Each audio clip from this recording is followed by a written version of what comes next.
Tao po! Tao po! Bakit po? Magandang gabi sa'yo, boy. Oh, ito pala si Epe. Si Epe nagpapaliwanag sa'yo. Ayon sa aming impormasyon, ayon sa impormasyon ni Sarento, meron po kaming lead na dito raw nakatira, yung nangunguha ng bata. Tama si Epe. Kaya meron kami search warrant para pasukin yung bahay nyo. Sige na, papasok na kami. Saktong-sakto! Hepe, matagal ko nang hinahanap yung kumukuha ng bata na yan. Alam niyo ba, pinag-aaralan ko maigi kung saan yung lugar na madalas sa pinupuntahan niyang kumukuha ng bata na yan. Tara, pasok kayo. Ito, may mapa ako. Tara, Epe. Hepe, ito, yung lugar namin. Ito yung bahay ng kapatid ko, Hepe. Nakikitira lang ako dito ngayon kay Hepe. Pero, pauwi na siya. Mamaya makakita niyo yung kapatid ko. Alam niyo, Hepe, matagal ko nang pinag-aaralan yun. Kung saan yung naglalagi yung kumukuha ng bata na yun, Hepe. Bahay namin, ito yung Santa Gunda, Bilibiran. Alam niyo, Hepe, di na ako makatulog kaka-isip dun sa kumukuha ng bata na yun eh. Naku, Epe, Sarento. Mukhang malakas ang tama niya ito. Mukhang wala tayong makapala dito. Tara na, Epe, Sarento. Oo nga, Epe. Tara na. Sige, mag-ingat kayo ha. Salamat po. Sarento!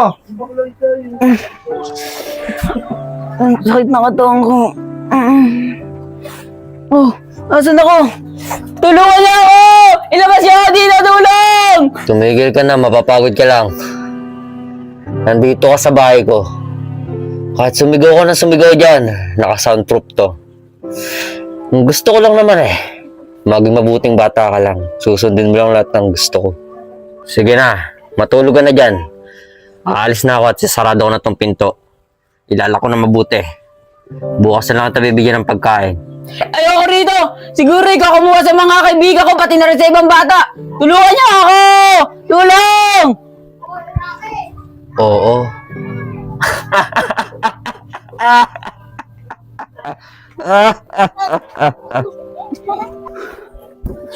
Ito, nakalak. Yari ako nito. Baka na susunod na mawala. Kagaya ng mga kaibigan ko. Oh. Cellphone.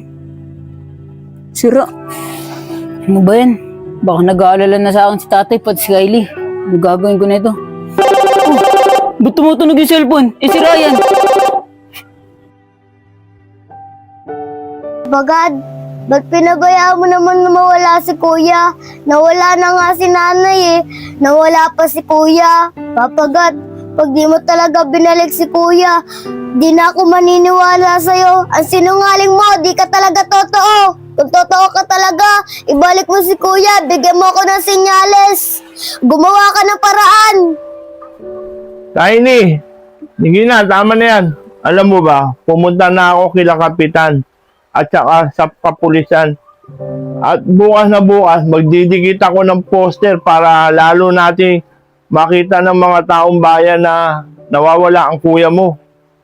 Nagawa mo ba mag-inom, Tay? Nawawala na nga si kuya eh. Bakit mo na naman ako sinisigawan?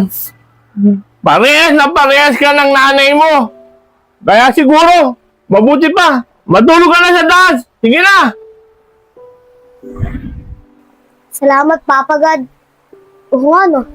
Matulog ako para mapanaginipan ko si kuya at makita ko siya.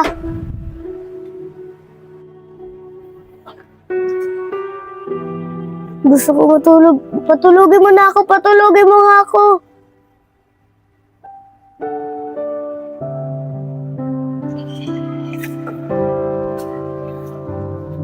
Ito siguro ang bahay ng mangunguha. Tulong! Tulungan mo kami! Tulungan mo kami! Makalabas dito! Tulong!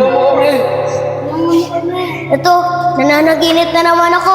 Sana malaman ko na yung bahay na nangunguha ng bata para matulungan ko si Epa at si tatay para mahanap na din si kuya.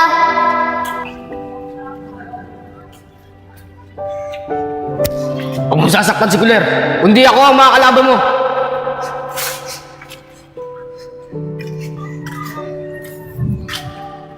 Oh, kumain ka na.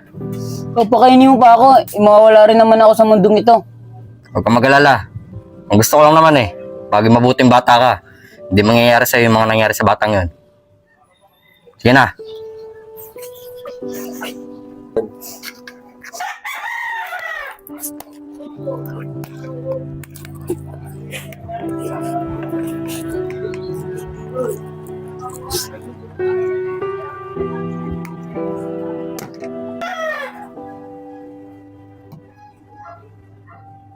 Parang pwede to ah.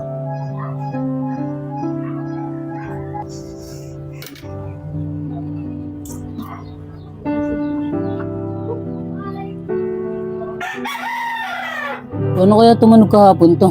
Isira naman to. Baka mamaya matulad ako sa mga kaibigan ko. Tumunog na naman. Sasagutin ko kaya o hindi? Kuler, hello, Kuler. Tsaka wala naman itong battery cellphone na to. Pati sirado pa, ano ko nakakatawag? Sagutin mo ako sino ka? Hindi ko alam pangalan ko.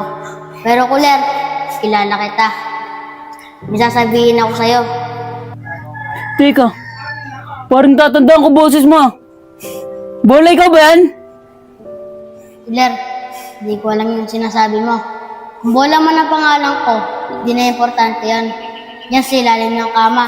May tali. Tumakas ka. O kaya, ipagiganti mo kami sa kumukuha ng bata. Nababa ko ng telepono. Aalis na ako, Kuler. Teka lang, Bola! Bola, saan ko ito gagamitin? Bola!